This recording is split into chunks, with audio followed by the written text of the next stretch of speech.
Manchester City-Napoli 2-0, un esordio amaro ma con segnali di forza.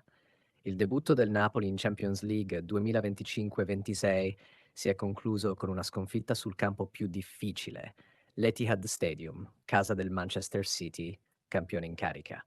Il 2-0 finale, firmato da Haaland e Doku, fotografa bene il divario tra le due squadre, ma non racconta fino in fondo la resistenza e l'orgoglio mostrati dagli uomini di Antonio Conte, costretti a giocare in inferiorità numerica per oltre un'ora.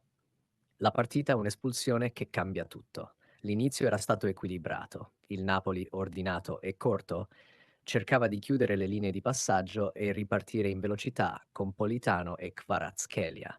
Tuttavia, al 21esimo, un episodio ha indirizzato la gara.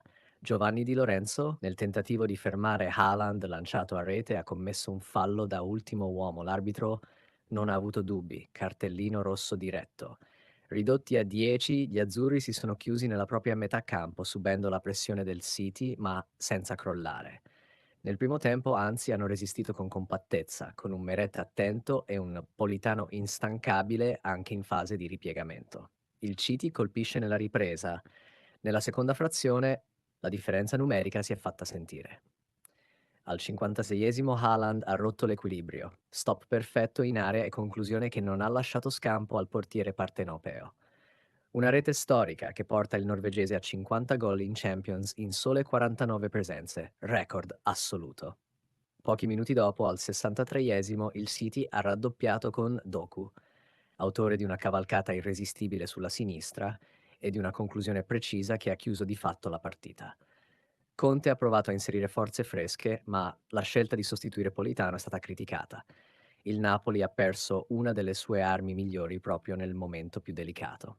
L'analisi? Errori da evitare, segnali da valorizzare. Nonostante la sconfitta, la prestazione del Napoli non è stata negativa. Aspetti positivi: carattere, organizzazione difensiva, compattezza anche in 10. La squadra ha mostrato di avere un'anima forte e di non disunirsi nei momenti critici.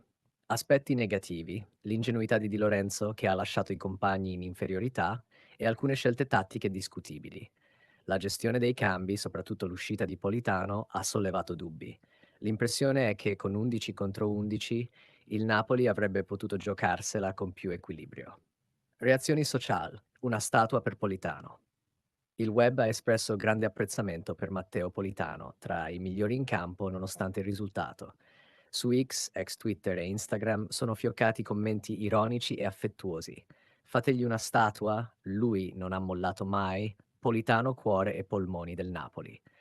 Non sono mancate le critiche all'arbitraggio, accusato da alcuni tifosi di aver esagerato con il rosso diretto a Di Lorenzo e ai cambi di Conte ritenuti troppo conservativi.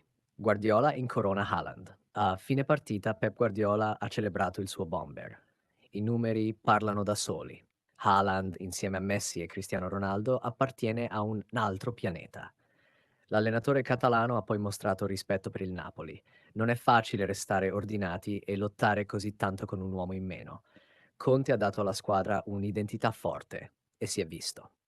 Le prospettive del Napoli nel girone.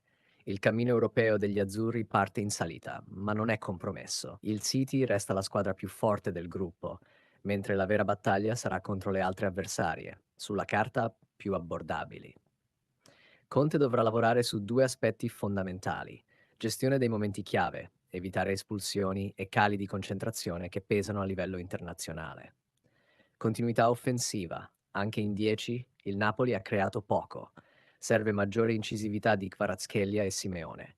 La sconfitta di Manchester non è un dramma, anzi, può rappresentare un punto di partenza per crescere in consapevolezza e competitività.